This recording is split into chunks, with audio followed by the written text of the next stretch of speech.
But this is Les's Bloodcast, episode 2. I've just showed that clip of 9/11 and the attack on the Pentagon. Not that we need reminding, because anybody can remember where they were on that fateful day. But I wanted to tell the story of my 9/11 and what happened to me on the day that the Al-Qaeda decided to attack the World Trade Center in New York and the Pentagon at Arlington. I was driving along 234 in Manassas, Virginia, which is about 15-20 miles from the Pentagon. The phone went and my client, Mr. Mark Sanground, asked me if I'd heard the news. I told him truthfully that I hadn't, and he then relayed to me how a plane at about 9:15 had gone into the World Trade Center at the North Tower, and about 7 or 8 minutes later another plane went into the South Tower, and he said it sounds quite serious, but he's hoping it's just a small plane and everything can be sorted out. I knew Mr. Sanground well enough to know that he wasn't ringing me to tell me the news. He wanted something. He always wanted something. And this time it was to go to Stafford, which was in the opposite direction to the Pentagon, which was fortunate because that day my plan was to go to Crystal City to take a witness statement and to serve some process. One of the processes was given to me by Mr. Sanground the day before. He told me to abort the process serving and drive to Stafford. I asked him why, and he said he's got a report from a United Airlines pilot that his wife is part of a sex ring and that his wife's best friend has told him all about it. I suggested to Mr. Sanground, if that is the case, then there really wasn't much need for me to do any investigation. He got all the evidence that he needed. And Mr. Sanground said, it's wider than that, Bob. It's much more serious than that. And I need it put together to get the man a good deal. He's left home. He's got his 12-year-old son with him, and he's at a hotel. I think it's the Courtyard Marriott in Stafford, but it's the one just off 95. Can you go there, sort him out, and interview him, and then brief me as to what we're dealing with? Do you think you could do that? I said, of course I can, sir. He said, in that case, please do. At that, I was driving down 234 and turning right to Stafford on 95. But for that phone call, I would have turned left and been up on 395 and outside the Pentagon at about 20 to 10, which is exactly the time that the plane struck the Pentagon. And I would have been on my way to Crystal City at that time, but for this phone call. That's how life goes. But, I decided that I would go to Stafford. I went to the hotel, and when I walked into the hotel, the atmosphere was unbelievable. Nobody was speaking to anybody. Everybody was just looking at the TVs that were on. They were glued to the set, but nobody said a word. And when you watch what was going on, it was obvious something very, very serious. In fact, it turned out to be the most serious terrorist attack on American soil, or probably any other soil ever. And it was a dreadful, dreadful day. As I walked into the hotel lobby, I looked around and what do? Do you go up to somebody and say, "Excuse me, sir, are you Mr. Carson, the wife swapping victim?" Of course you don't. I first of all tried to sort out who he was, and when I saw that he was with his 12-year-old son, I knew exactly what it was about, and I knew that I'd found the right guy straight away. We introduced ourselves, and then I suggested that he leave his son busy in the hotel room, and that we would then go down and have a look at the scene, and he could then brief me on what had occurred. Jumped in my forerunner, off we went to his house. It was a magnificent house. 5 bedrooms, manicured gardens, beautiful green lush lawns, very well manicured. It was backing onto the river. There was a dock, and I've no doubt there's a boat somewhere, but I didn't see the boat. But it was magnificent, and it seemed to me to be such a shame that all this was going to be broken up because of his wife's playing around at swinging, wife swapping, whatever, sex ring, whatever you want to call it. But it wasn't really my cup of tea. It wasn't something that I relished investigating, but Mr. Sangram wanted me to, and so did the client or the victim, and so I did. And when I looked at the scene, I surveyed it, and I said to him, "This is not going to be easy." And I didn't want to say that. I wanted to say, we can wrap this up in a day or two. But I knew that it was going to be difficult, because it turned out there were 6, 8, 10, 12 people at these wife swapping parties, and no question of anything but mutual consent. Everybody who was involved mutually agreed to what was taking place. The only problem was the husband, the pilot, Mr. Carson, had absolutely no idea what his wife was up to. But she would be a main instigator. She would be a willing participant, an eager participant even.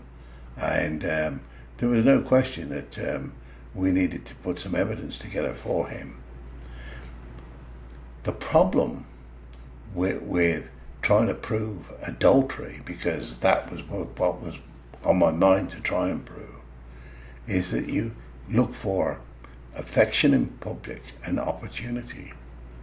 And the problem when you get a ring or a group of people having sex, it's very difficult to show that there was opportunity, because the very nature of the act is that it's done in private, except when it's an orgy and when they're operating willy-nilly. And I don't like to use the word willy-nilly, but that's what they were doing. And it was a tricky job, because you could see a bedroom light go on, but there might be 4 or 5 people in the bedroom. So how can you suggest sexual intercourse taking place when there are so many people present? And yes, it would be nice to get some video, but how was I going to get into it and wire it up for video? And there's this always the problem of invasion of privacy, and it was going to be tricky. And there was no doubt in my mind that that was the case. And I said so to Mr. Carson. I said, "Is there anywhere, anybody that can help us have an eyeball, an observation point where we can start gathering this evidence?" He said, "What do you mean?" I said, "Well, it's not overlooked at the front. The only people are your neighbours each side of you. I wondered if one of your neighbours might help and let us use their garden or their premises or a shed to set up some sort of observation post to start gathering some evidence." He said, well, I don't really speak to them and I don't really know them very well. He said, and how can you just go and knock the door and say, excuse me, can you let a private investigator peep on my wife? He said, I don't know how she's going to take that. She's an old lady. She's a lovely 86-year-old German lady, but who lives alone. But I've never really got close enough to think that I could be able to ask her to do something like this. I said, well, what about the person on the other side then? Oh, no, not him. Not him.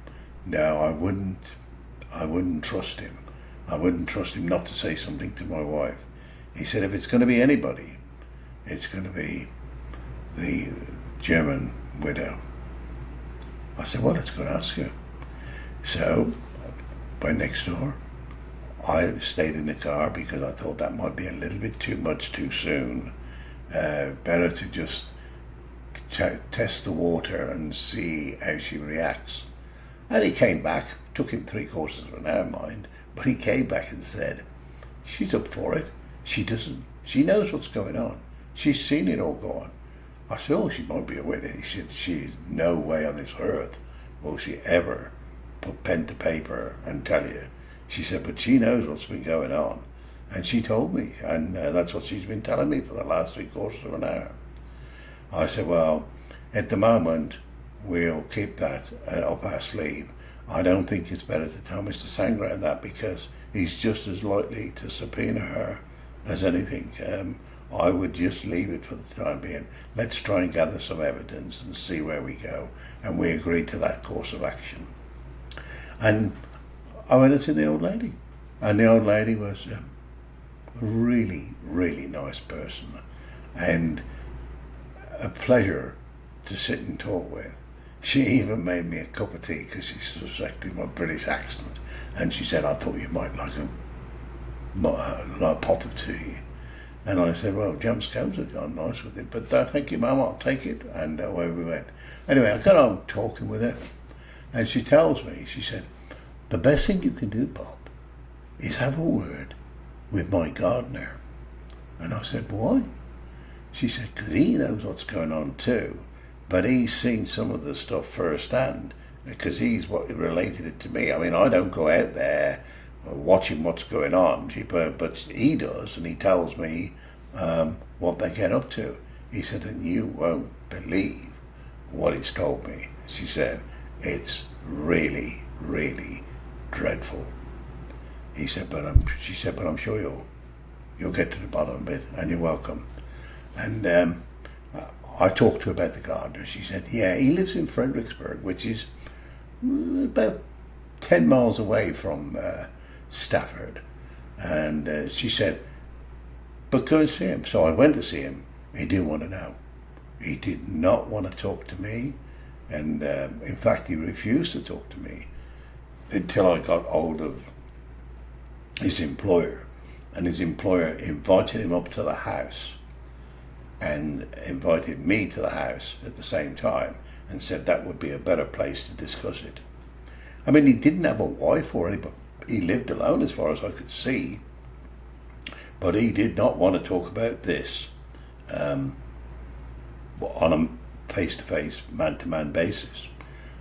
We go back to Stafford, and he's a different guy. He couldn't be more cooperative.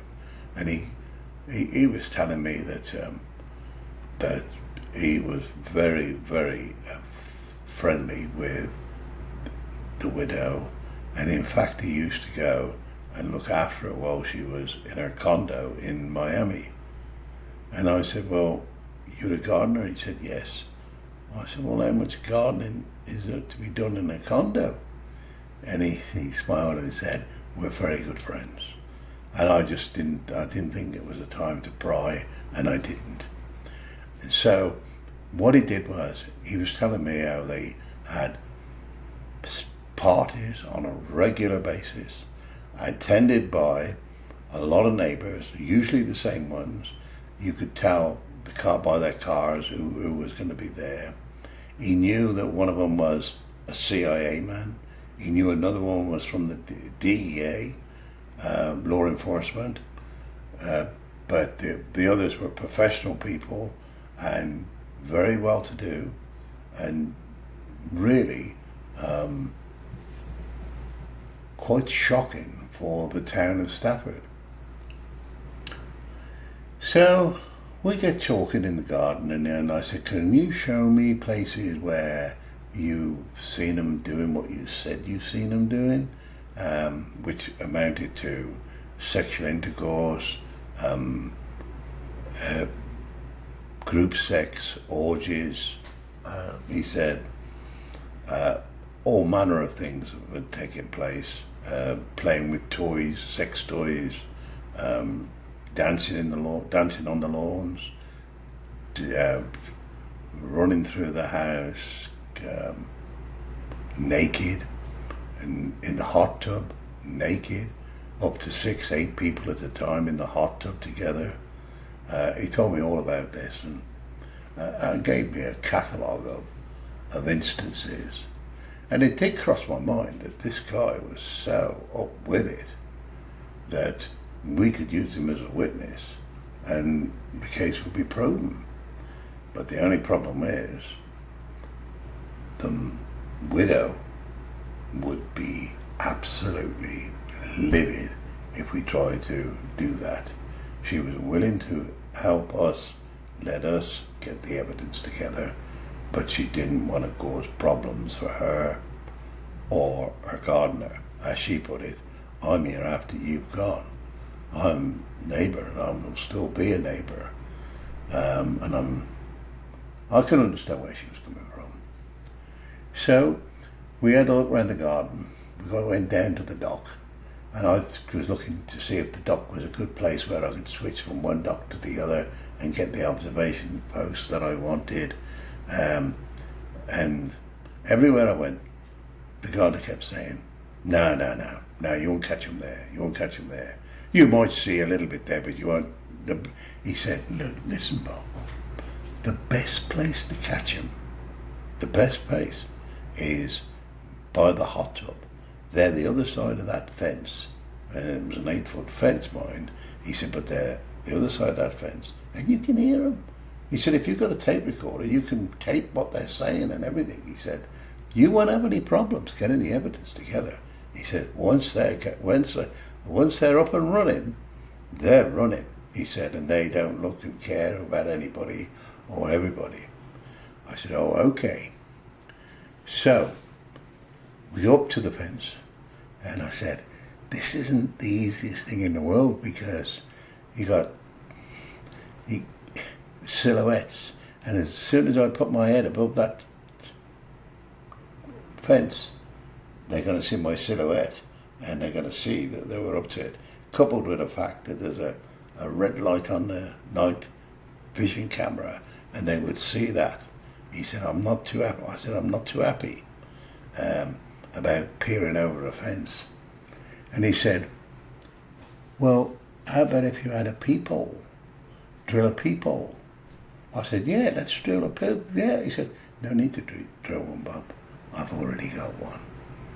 And then he takes this like cork thing out of the fence, and there's this like 2.5-inch beautiful, perfect spile.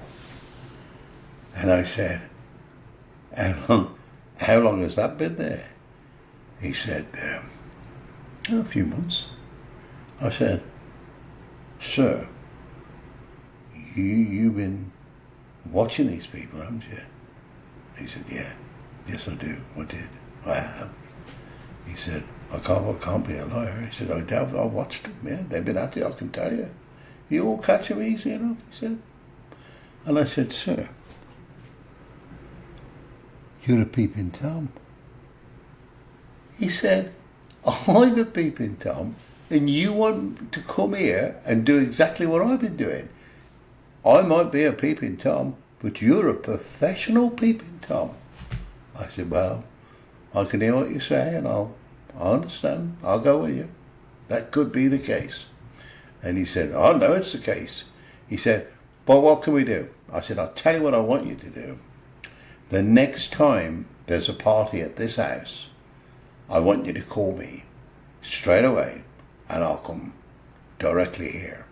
And what we'll do is we'll do it together, and we'll get the evidence and put the evidence together. You won't have to make a statement. I can do all that, but might need some help when I'm mooching around the garden in the pitch black.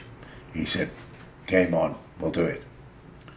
So, lo and behold, the following Saturday, along they came.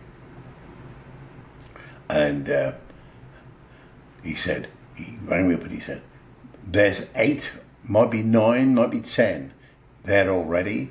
He said, and it's early. He said, it's going to be a big party, Bob. You need to get down here as soon as you can. He said, because it's game on. They're at it. I said, I'm on my way. Jumps in my car. It was all ready. I'd already got it all loaded with my cameras and video and audio. I was ready to go. We got down to the house. I pulled on his drive as though I was visiting. And just naturally, I didn't try and park it out of the way or anything like that. I parked it on the drive, the German lady's drive. And then I got in position, and lo and behold, half an hour later, we can hear him in the hot tub. Opens up the cork in the peephole. There's 8 of them in the hot tub, and they're splishing and splashing and making a din and singing, and I could see them drinking wine in the hot tub, in the glasses, and away they go, and they were all naked. They were all naked, and I started to get the video evidence together. Frolicking around in the hot tub is not going to be sufficient to prove adultery, but it does show antecedent behaviour, which probably Mr. Sangram would use, and so I carried on videoing that. I took some stills, and I watched and watched, and eventually the 8 became 6, the 6 became 4, and then there left just 2 people, the wife and a guy who I wasn't sure who he was, but I got him clearly on video, and the 2 of them were having just unbridled sex. It was rampant. It was unbounded. It was aggressive. It was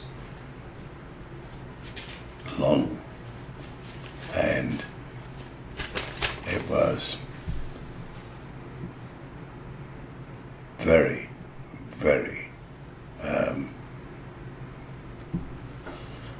what can I say? What word would best describe it?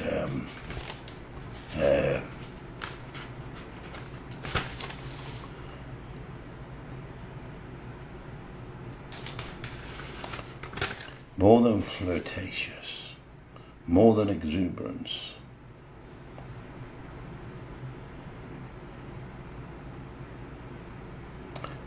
There was some screaming going on, some laughing, some screeching, and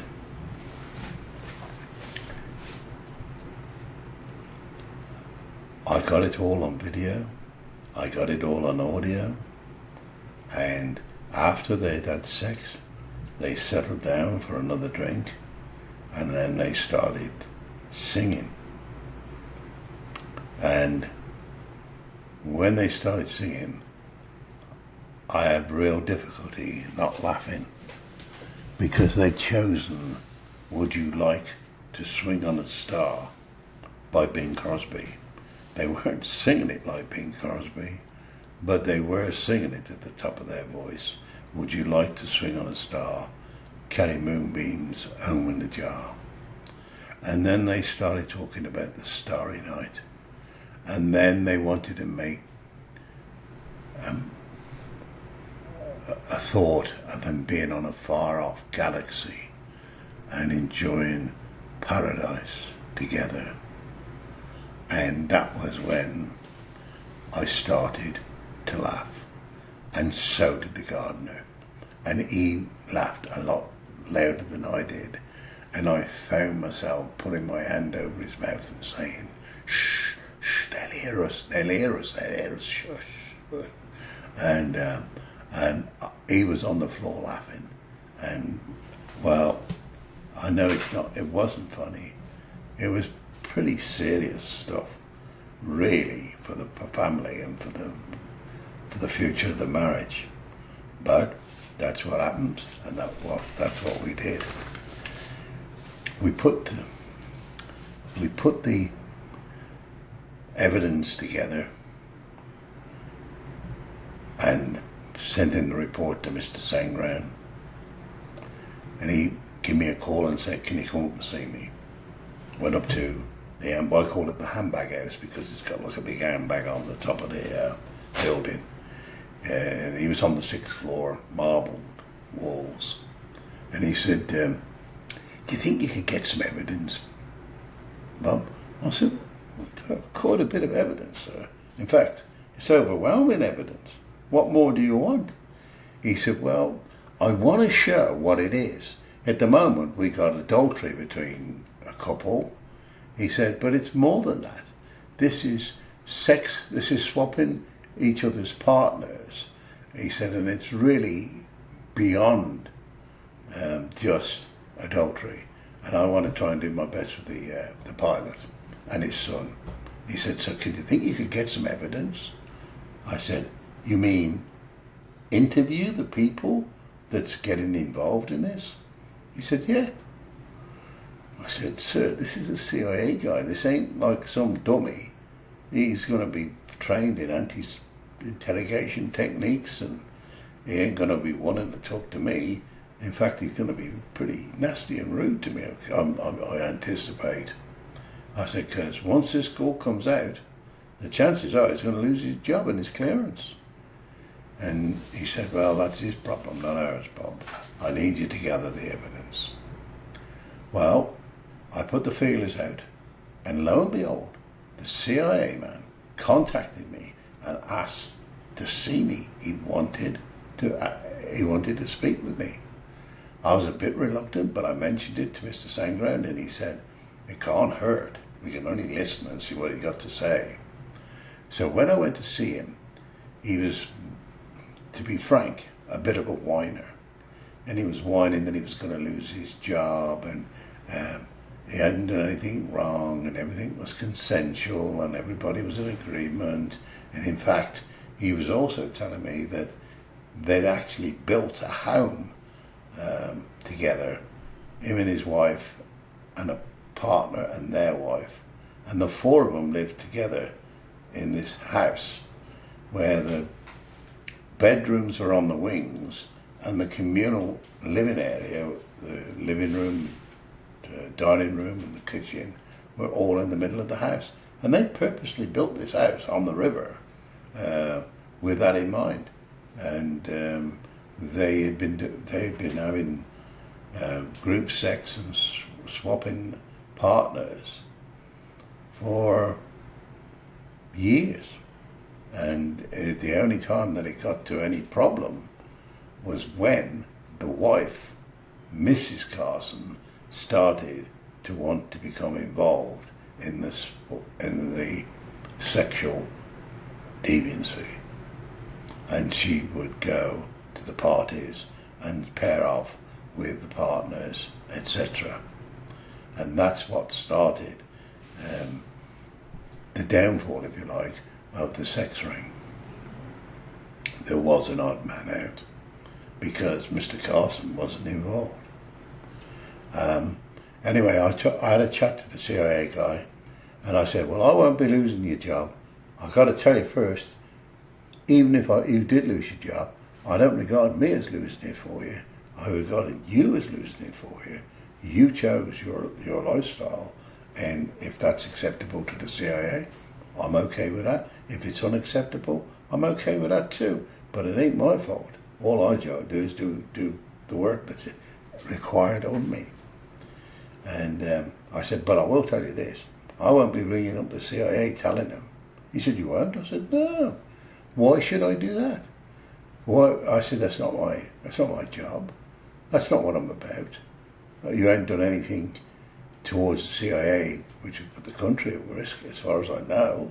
I said, if I knew that, that might be a different ball game. But I'm not going to tell them about your sex life. That's up to you and whatever. But I can't promise it ain't going to come out of court. Well, that seemed to have a sort of weird effect on the investigation, because the next day I interviewed his wife, who worked in a community centre in Fairfax. And when I got there, she was really antagonistic towards me. In fact, she said she wouldn't speak to me at her place of work, but she would be prepared to talk to me at my office, at an appointment, after work, if that was agreeable. I was shocked. I've been around the houses a few times, but this was a first. She was volunteering to tell me about their sex life, their sex ring, their parties, the debauchery, everything. And I wasn't one that was going to miss that opportunity. So see her I did in my office, and I sat there for hours recording the stories. And the stories were incredible, unbelievable, but detailed, very detailed. And I couldn't weigh up why she would be so willing to tell us about everything.